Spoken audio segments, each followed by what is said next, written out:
ಇವತ್ತು ಬಿಜೆಪಿಯ ಕಾರ್ಯಕರ್ತರು ಹಾಗೂ ಜನತಾದಳದ ಕಾರ್ಯಕರ್ತರುಗಳಿಗೆ ನಾನು ಮನವಿ ಮಾಡ್ತಕ್ಕಂಥದ್ದು, ನಿಜಕ್ಕೂ ಜನತಾದಳದ ಕಾರ್ಯಕರ್ತರಿಗೆ ಮನವಿ ಮಾಡೋದು, ದೇವೇಗೌಡರ ಬಗ್ಗೆ ನಿಮಗೆ ಅಭಿಮಾನ ಇದ್ರೆ ಬಿಜೆಪಿ ಕಾರ್ಯಕರ್ತರುಗಳಲ್ಲಿ ಗೌರವಾನ್ವಿತ ನರೇಂದ್ರ ಮೋದಿ ಅವರ ಬಗ್ಗೆ ಗೌರವ ಇರ್ತಕ್ಕಂಥ ಬಿಜೆಪಿಯ ಕಾರ್ಯಕರ್ತರುಗಳು ಇವತ್ತು ಒಗ್ಗಟ್ಟು ಪಾದಯಾತ್ರೆ ನಡೀತಾ ಇದೆ.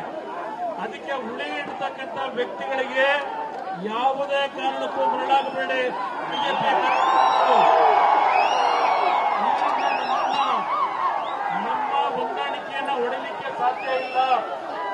ಇವತ್ತು ನರೇಂದ್ರ ಮೋದಿ ಅವರು ಸನ್ಮಾನ್ಯ ದೇವೇಗೌಡರಲ್ಲಿ ಇರ್ತಕ್ಕಂಥ ಅವರ ನಂಬಿಕೆಗಳು, ವಿಶ್ವಾಸಗಳೇನಿದೆ, ಯಾರ ತಿಳಿಗೇಡಿಗಳು ಮಾಡ್ತಕ್ಕಂಥ ಸಭೆಗೆ ಬಂದು ಅವರಿಂದ ಈ ಒಂದು ಬಿಜೆಪಿ ಜೆಡಿಎಸ್ನ ಹೊಂದಾಣಿಕೆಯನ್ನ ಬದಲು ಮಾಡಲಿಕ್ಕೆ ಸಾಧ್ಯ ಇಲ್ಲ.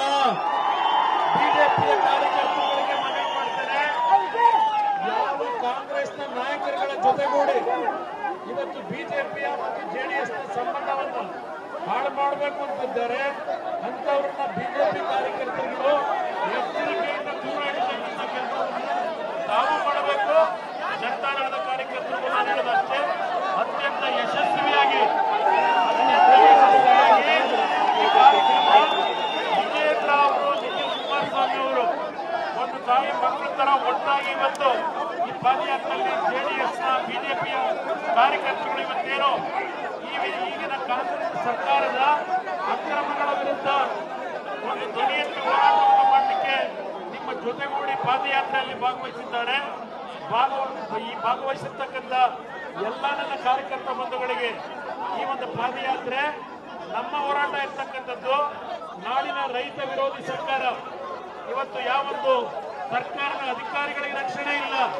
ಇವತ್ತು ರೈತರ ಒಂದು ಬದುಕಿನ ಬಗ್ಗೆ ಚೆಲ್ಲಾಟ ಆಗ್ತಾ ಇರ್ತಕ್ಕಂಥ ಸರ್ಕಾರದ ವಿರುದ್ಧ ಬಡವರು, ದೀನದಲಿತರ ಹಣವನ್ನ ಇವತ್ತು ಯಾರಿಗೆ ಕೊಡಬೇಕಾಗಿದೆ ಅವರ ಹಣವನ್ನ ಲೂಟಿ ಮಾಡ್ತಕ್ಕಂಥ ಸರ್ಕಾರದ ವಿರುದ್ಧ ನಮ್ಮ ಹೋರಾಟ ಏನಿದೆ, ಇವತ್ತು ಆ ನಿಟ್ಟಿನಲ್ಲಿ ಯಾವುದೇ ರೀತಿಯ ಒಡಕುಗಳು ಬರಬಾರದು.